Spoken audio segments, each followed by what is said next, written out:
Assalamu alaikum, my dear student. I am your physics tutor Hafiz Ahsan Ali from platform of Park Garrison College Nankana. Dear student, I hope you are safe and sound by blessing of Allah Almighty. Dear student, previous lecture number 4 के अंदर हमने strain energy को briefly discuss किया. Now lecture number 5 के अंदर हम briefly discuss करेंगे electrical properties of solid and band theory of solid. कि electrical properties of solid से क्या मुराद है और बैंड थ्योरी ऑफ सॉलिड जो है वो किस चीज को इंडिकेट करती है, और बैंड थ्योरी ऑफ सॉलिड की बेस के ऊपर हम डिस्टिंग्विश करेंगे बिटवीन इंसुलेटर, कंडक्टर और सेमीकंडक्टर. जी सबसे पहले electrical properties of solid. What is the electrical properties of solid? जी इलेक्ट्रिकल प्रॉपर्टीज ऑफ सॉलिड की सबसे पहले जो डेफिनेशन है, electrical properties of solid, electrical properties of solid, जैसे कि अपने नाम के साथ ही ये जाहिर है इलेक्ट्रिकल से मुराद इलेक्ट्रिक करंट वाली प्रॉपर्टी. तो ability of solid, electrical property of solid से मुराद क्या है? Ability of solid by which electric current conduct through the solid. The ability of solid, the ability of solid by which electric current passes through solid. Electric current passes through solid.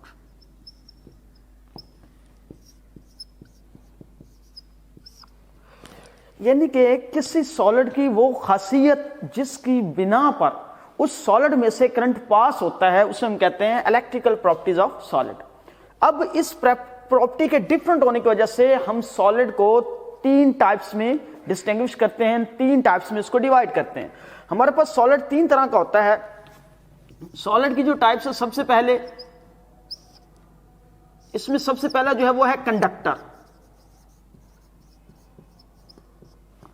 दूसरा हमारे पास आता है semiconductor.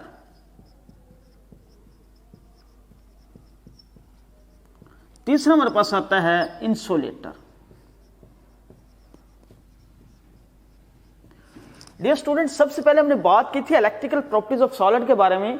तो electrical properties of solid किसी material की वो characteristics है, वो उसकी क्वालिटी है, वो उसकी प्रॉपर्टी है जिसकी बिना पर उस मटेरियल से करंट पास होता है. और उसके इसी बेस पर, इस इलेक्ट्रिकल प्रॉपर्टी के बेस पर हम सॉलिड को 3 पार्ट में डिवाइड करते हैं, जैसे 3 हिस्सों में डिवाइड करते हैं. सॉलिड की जो पहली किस्म है वो है कंडक्टर, दूसरी है सेमीकंडक्टर, तीसरी है इंसुलेटर. कंडक्टर, अब कंडक्टर के अंदर करंट को पास करने की सलाहियत सबसे ज्यादा होती है. The material in which current pass easily, ऐसा मटीरियल जिसमें से आसानी से करंट पास हो जाए उसे हम कंडक्टर का नाम देते हैं.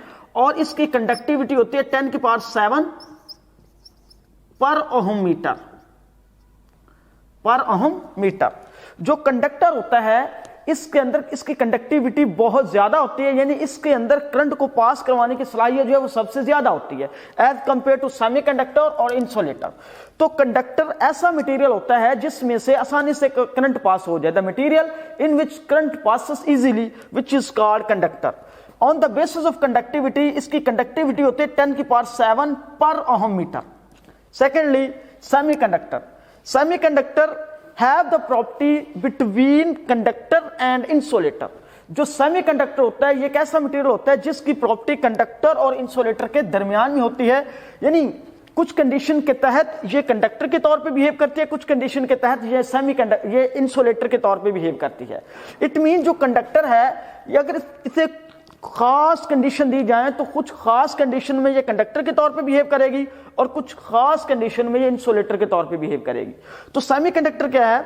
It is a material whose property lies between conductor and insulator. इसकी कंडक्टिविटी जो होती है, इसकी रेंज होती है 10 की पावर -6 टू 10 की power -4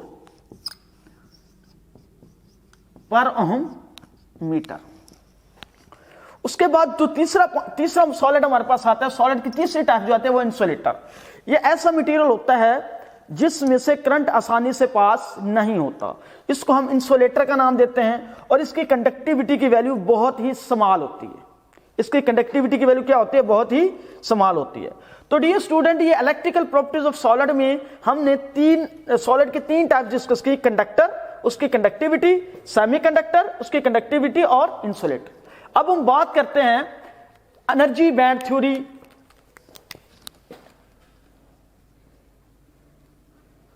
energy band theory.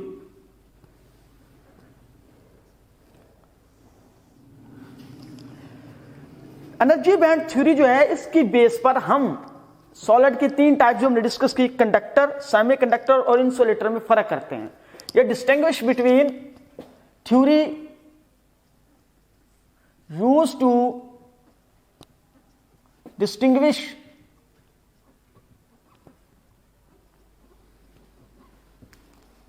between conductor,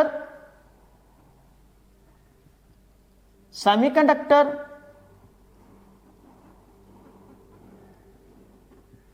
and insulator।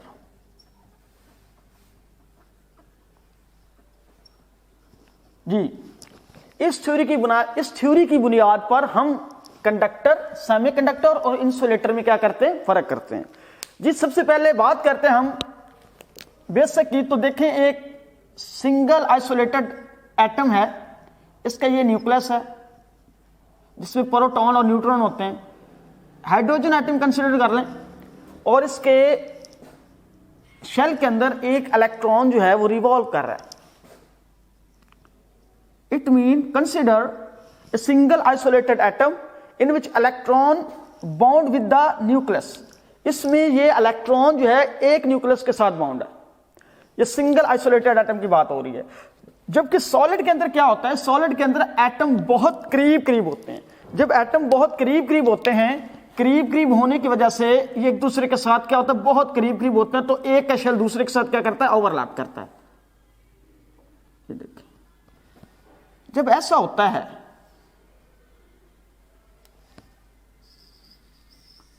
तो अब ये जो इलेक्ट्रॉन है, इसके पास पहले एक शेल था, अब यही शेल जो है जब ये करीब करीब आए हैं तो इसका एक शेल, इसके एक शेल की बजाय इसके पास काफी जो है वो शेल बन जाएंगे।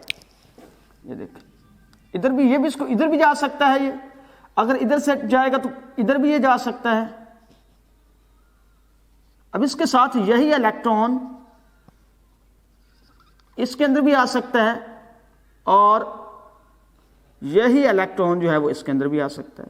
जब ये इलेक्ट्रॉन, जो ये वाला जो इलेक्ट्रॉन है, जब ये वाला इस शेल के अंदर जाएगा तो इसका जो न्यूक्लियस है, अब ये इलेक्ट्रॉन इस न्यूक्लियस के ज़रिए असर आ जाएगा। जब यही इलेक्ट्रॉन इस शेल के अंदर जाएगा तो अब ये इलेक्ट्रॉन जो है इस न्यूक्लियस के ज़रिए असर आ जाएगा। अब अगर यही इलेक्ट्रॉन इस शेल में जाएगा तो अब इस न्यूक्लियस के ज़रिए असर आ जाएगा। अगर यही इलेक्ट्रॉन इस शेल में जाएगा तो इस न्यूक्लियस के ज़रिए असर आ जाएगा। इसका मतलब है कि जब सॉलिड मटेरियल के अंदर एटम करीब करीब होते हैं तो ये एक शेल की बजाय इस इलेक्ट्रॉन के कई सब शेल बन जाते हैं। ये एक शेल जो है स्प्लिट अप होता है कई सब शेल के अंदर। किसकी वजह से? Electric force between nucleus and electron, जिसकी वजह से क्या होता है कि जब ये सॉलिड के अंदर मटेरियल करीब करीब होते हैं, जब सॉलिड के अंदर एलिमेंट या एटम करीब करीब होते हैं तो यही शेल जो है कई सब शेल में तकसीम हो जाता है, और कई सब शेल जब एक दूसरे के करीब करीब होते हैं, वो एक दूसरे के साथ ओवरलैप करते हैं, तो उसे कहते हैं energy state. Subshell very close to each other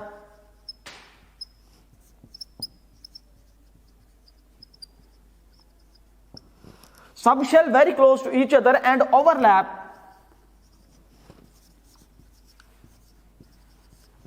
which is called energy state।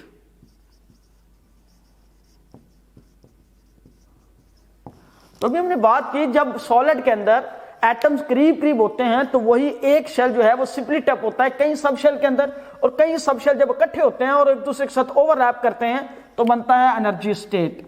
अब एनर्जी स्टेट की बुनियाद पर इस एनर्जी स्टेट को हम एनर्जी बैंड का नाम भी देते हैं। अब एनर्जी बैंड की तीन किस्में हैं। Energy band. एनर्जी बैंड की अगर हम बात करें तो एनर्जी बैंड की 3 किस्में हैं।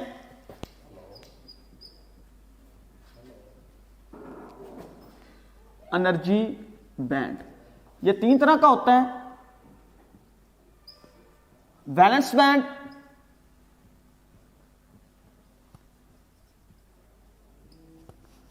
फॉरबिडन गैप या एनर्जी गैप,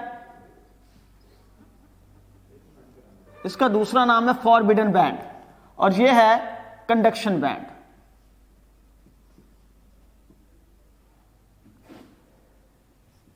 जी, अगर हम सबसे पहले बात करें वैलेंस बैंड, तो हमें पता है कि एटम के आखिरी शेल को हम वैलेंस शेल कहते हैं, और उसके अंदर जो इलेक्ट्रॉन होंगे वो वैलेंस इलेक्ट्रॉन कहलाएंगे। एटम के आखिरी शेल को हम वैलेंस शेल कहते हैं, और उसके अंदर जो इलेक्ट्रॉन होते हैं उन्हें हम वैलेंस इलेक्ट्रॉन का नाम देते हैं, और जिस बैंड के अंदर वैलेंस इलेक्ट्रॉन पाए जाएं उसे वैलेंस बैंड का नाम दिया जाता है। Band occupied by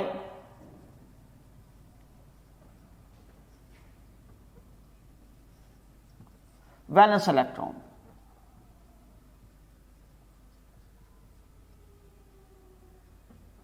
valence electron, ये एनर्जी गैप जो होता है इसके अंदर कोई इलेक्ट्रॉन नहीं होता, नो इलेक्ट्रॉन।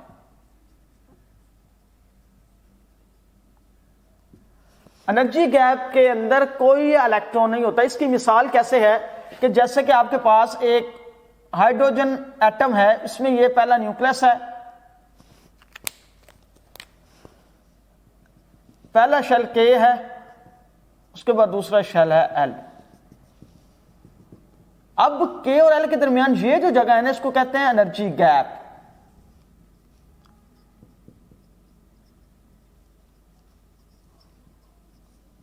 Energy gap. अब कंडक्शन बैंड जो होता है, याद रखें जब तक इलेक्ट्रॉन वैलेंस बैंड के अंदर रहता है वो फ्री इलेक्ट्रॉन नहीं बनता।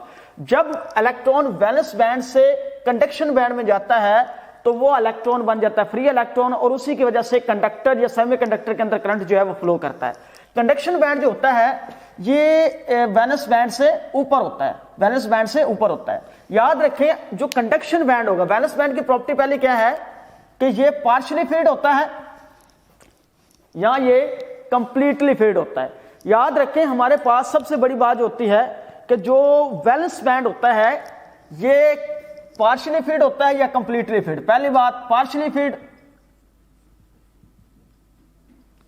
फील्ड हो सकता है या कंप्लीटली फील्ड हो सकता है।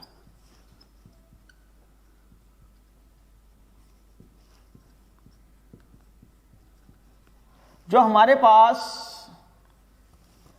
वैलेंस बैंड होता है इसकी प्रॉपर्टी यह कि या तो ये पार्शियली फील्ड होगा या ये कंप्लीटली फील्ड होगा, इसके अलावा इसकी तीसरी कोई भी ऑप्शन नहीं है इसके लिए।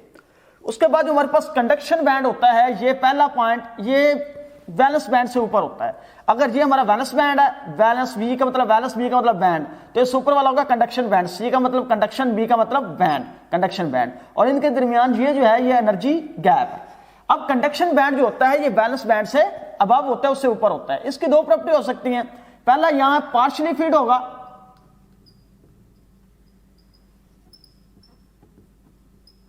दूसरा ये एम्प्टी है, एम्प्टी। और एनर्जी गैप जो है ये सॉलिड मटेरियल में अगर जाए तो कंडक्टर, इंसुलेटर, सेमीकंडक्टर में इसकी विड्थ कभी कम होगी कभी ज्यादा होगी। तो डियर स्टूडेंट, एनर्जी बैंड जो है वो 3 तरह के होते हैं, वैलेंस बैंड, एनर्जी गैप और कंडक्शन बैंड। अब जो वैलेंस बैंड होता है इस बैंड के अंदर फ्री इलेक्ट्रॉन होते हैं, वैलेंस इलेक्ट्रॉन होते हैं। फ्री इलेक्ट्रॉन उस वक्त बनता है जब वो वैलेंस बैंड से कंडक्शन बैंड में जाएगा। तो बैंड जिसके अंदर फ्री वैलेंस इलेक्ट्रॉन हो उसे वैलेंस बैंड का नाम देते हैं। इसकी पहली कंडीशन क्या होती है कि ये या तो पार्शियली फिल होता है या कंप्लीटली फिल होता है। दूसरा जो एनर्जी गैप होता है इसके अंदर कोई इलेक्ट्रॉन नहीं होता। तीसरा कंडक्शन बैंड जो है ये वैलेंस बैंड से ऊपर होता है, या तो ये पार्शियली फील्ड होता है या ये एम्प्टी होता है। अब बात करते हैं हम एनर्जी बैंड थ्योरी के बेस पे कंडक्टर की। कंडक्टर के अंदर इसकी कंडीशन क्या होती है जी? कंडक्टर की अगर हम बात करें तो कंडक्टर में मैंने अभी बताया 3 बैंड होते हैं। एक होता है हमारे पास कंडक्शन बैंड, ये एनर्जी गैप और एनर्जी गैप के नीचे ये है वैलेंस बैंड। कंडक्टर के अंदर क्या होता है, ये वाला हमारे पास है वैलेंस बैंड VB, ये हमारे पास है कंडक्शन बैंड। अब क्या होता है कि इस कंडक्टर के अंदर जो वैलेंस बैंड है VB, valence band partially filled,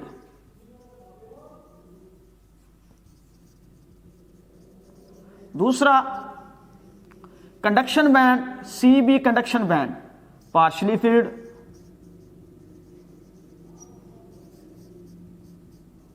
इसके अंदर थोड़े थोड़े इलेक्ट्रॉन होते हैं, कंप्लीटली नहीं,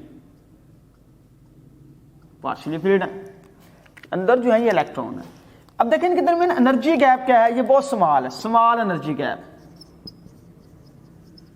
स्मॉल एनर्जी गैप। अब क्या होता है, रूम टेम्परेचर के ऊपर जब कंडक्टर को रूम टेम्परेचर के ऊपर एनर्जी मिलती है तो एनर्जी गैप बहुत कम होने की वजह से ये इलेक्ट्रॉन जो हैं वैलेंस बैंड से किधर चले जाते हैं, कंडक्शन बैंड में। जब वैलेंस बैंड से कंडक्शन बैंड में जाएंगे तो ये क्या बन जाएंगे, फ्री। जब ये फ्री बनेंगे, फ्री होने की वजह से क्या करेंगे, ये कंडक्टर के अंदर मूव करना शुरू कर देंगे और कंडक्टर के अंदर क्या पैदा हो जाएगा, करंट पैदा हो जाएगा। तो याद रखें जो कंडक्टर होता है उसमें वैलेंस बैंड भी पार्शियली फील्ड होता है, कंडक्शन बैंड भी पार्शियली फील्ड होता है और एनर्जी गैप जो है ये बहुत स्मॉल होता है। एनर्जी गैप स्मॉल होने की वजह से आसानी के साथ इलेक्ट्रॉन बहुत कम एनर्जी देने पर वैलेंस बैंड से किधर चले जाते हैं, कंडक्शन बैंड में चले जाते हैं। उसके बाद हम बात करते हैं सेमीकंडक्टर की, गालबन जी इंसुलेटर की बात कर लेते हैं। इंसुलेटर में क्या होता है, अब यहां पे बात करते हैं दी इंसुलेटर के अंदर एक, ये हमारे पास वैलेंस बैंड है, ये हमारे पास कंडक्शन बैंड है। अब वैलेंस बैंड क्या होता है इसके अंदर वैलेंस बैंड जो है ये कंप्लीटली फिल होता है।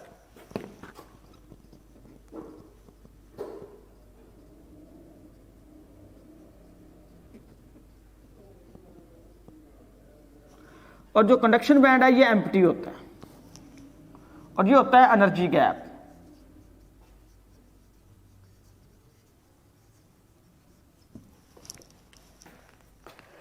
अब जो हमारे पास इंसुलेटर होता है इसमें वैलेंस बैंड कंप्लीटली फिल होता है, कंडक्शन बैंड एम्प्टी होता है और एनर्जी गैप बहुत ज्यादा होता है। तो अब रूम टेम्परेचर पर इलेक्ट्रॉन के पास इतनी एनर्जी नहीं होती कि ये वैलेंस बैंड से कंडक्शन बैंड की तरफ जा सके। अगर हमें इसके अंदर इस इलेक्ट्रॉन को वैलेंस बैंड से कंडक्शन बैंड की तरफ लेके जाना है तो उसके लिए जो हमें बहुत ज्यादा लार्ज अमाउंट के अंदर एनर्जी दरकार होती है, जो कि बहुत हाई टेम्परेचर की जरूरत होती है, बहुत ज्यादा एनर्जी की रिक्वायर्ड होती है और इसमें एनर्जी गैप भी बहुत ज्यादा होता है, जिसकी वजह से इलेक्ट्रॉन के पास इतनी एनर्जी नहीं होती कि वो वैलेंस से कंडक्शन बैंड में जाए। जब वो वैलेंस से कंडक्शन बैंड में नहीं जा पाते तो उसकी वजह से वो वैलेंस इलेक्ट्रॉन से फ्री इलेक्ट्रॉन में चेंज नहीं होते और करंट फ्लो नहीं करता। डियर स्टूडेंट, जब हमने कंडक्टर की बात की थी यहां पर, तो कंडक्टर की जो एग्जाम्पल है, बेहतरीन एग्जाम्पल इसकी क्या है जी, कंडक्टर की जो एग्जाम्पल है वो लेड है, कॉपर है। उसके बाद हमने बात की सेमीकंडक्टर की जो एग्जांपल है वो आपको पता है सिलिकॉन है, जर्मेनियम है। और इंसुलेटर की जो बात की तो वुड और डायमंड। अब हम बात करते हैं, इंसुलेटर की भी बात हो गई, अब हम बात करते हैं सेमीकंडक्टर की। जी यहां पे लिखते हैं जी सेमीकंडक्टर।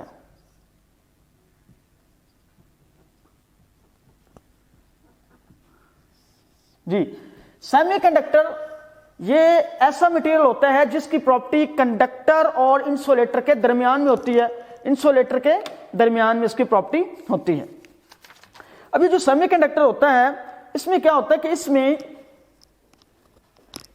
जो होता है सेमीकंडक्टर के अंदर, सेमीकंडक्टर में जो हमारे पास बैंड होते हैं, इसमें ये हमारे पास कंडक्शन बैंड है, ये एनर्जी गैप है, ये हमारे पास वैलेंस बैंड है। अब इसमें एनर्जी गैप देखें, अब ये भी पार्शियली फीड होता है, ये भी पार्शियली फीड होता है। वैलेंस बैंड और कंडक्शन बैंड ये दोनों ही पार्शियली फीड होते हैं और इसमें जो एनर्जी गैप है वो बहुत कम होता है। तो जब इसको ये इसके दरमियान जो है एनर्जी गैप बहुत कम होने का, ई का मतलब एनर्जी, जी का मतलब गैप, एनर्जी गैप, ये एनर्जी गैप बहुत कम होता है जब हम इसको कुछ टेम्परेचर, रूम टेम्परेचर पर तो नहीं, लेकिन जब रूम टेम्परेचर से ज्यादा टेम्परेचर देते हैं तो इलेक्ट्रॉन के पास इतनी एनर्जी आ जाती है कि ये वैलेंस बैंड से किधर चले जाते हैं, कंडक्शन बैंड में, क्योंकि एनर्जी गैप कम होने की वजह से इन्हें कम एनर्जी की जरूरत पड़ती है, जिसकी वजह से ये वैलेंस बैंड से जब कंडक्शन बैंड में जाएंगे तो ये फ्री हो जाएंगे और फ्री की वजह से क्या करेंगे, ये जो है वो मटेरियल उसके अंदर मूव करना शुरू करेंगे। जब मूव करना शुरू करेंगे तो क्या पैदा हो जाएगा, करंट। तो डियर स्टूडेंट, जीरो केल्विन के ऊपर जो सेमीकंडक्टर है ये प्योर जो है वो इंसुलेटर के तौर पे बिहेव करता है। 0 केल्विन के ऊपर ये किसके तौर पे बिहेव करता है, 0 केल्विन पर ये हमेशा जो है इंसुलेटर के तौर पे